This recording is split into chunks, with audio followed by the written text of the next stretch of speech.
Bonjour et bienvenue sur la vidéo de présentation d'eNewsMind. eNewsMind est un module e-groupware développé par le cabinet VersusMind.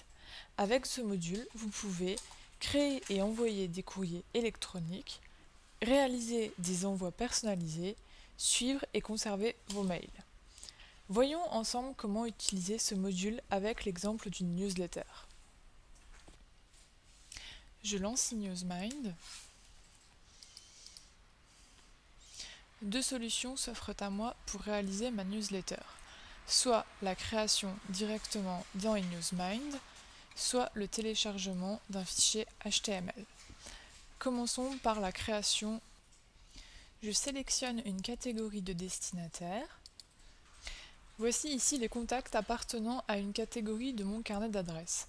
Je peux également restreindre l'envoi par sous-catégorie.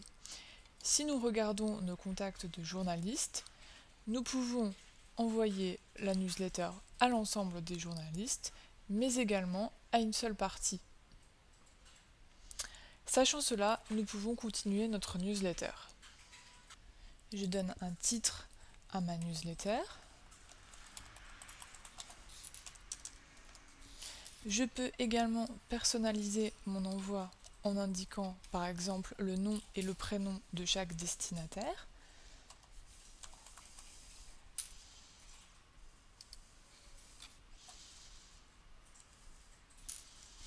Il me suffit ensuite de remplir les différents champs de mon courrier. Je clique sur les flèches de couleur bleue pour faire apparaître l'espace de saisie de chaque partie. Je commence par l'entête. Il est par exemple possible d'insérer une image en guise de bandeau d'introduction. Pour cela, il suffit d'indiquer l'adresse URL de mon image et de cliquer sur OK. Passons désormais au corps de texte.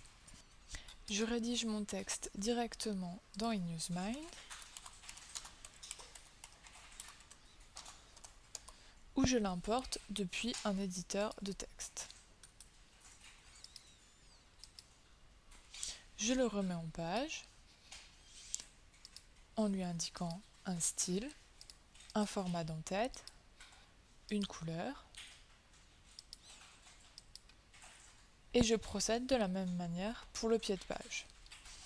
J'ajoute ensuite éventuellement des pièces jointes à mon mail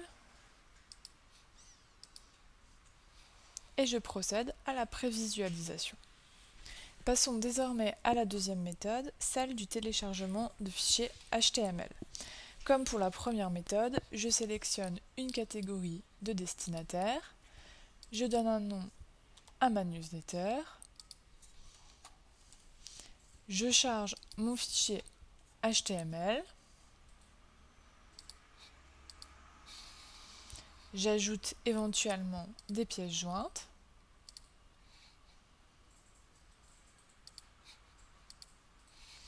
et je procède ensuite à la prévisualisation. Je vérifie l'objet du mail, la catégorie de destinataire sélectionnée, le mail en lui-même, les pièces jointes.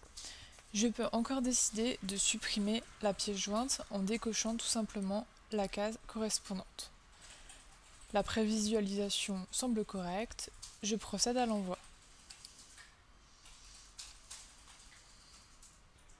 Une fois l'envoi réalisé, je vérifie que mon message a bien été transmis à l'ensemble des destinataires en consultant l'infologue qui s'est créé automatiquement.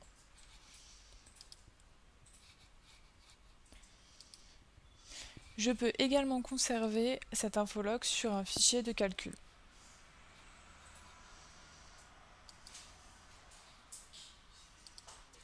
Il est également possible de savoir quels courriers ont été transmis à un contact en particulier. Pour cela, il suffit de consulter la fiche de cette personne dans le carnet d'adresses e-groupware. Nous voyons ici que le contact a notamment reçu la newsletter que nous venons d'envoyer. Visualisons à présent le courrier en question sur notre propre boîte mail.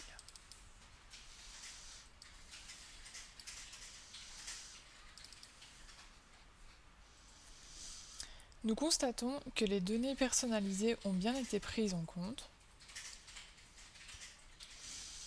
et que la newsletter est bien identique à l'étape de prévisualisation. Vous connaissez désormais l'essentiel de ce qu'il faut savoir sur l'application eNewsMind.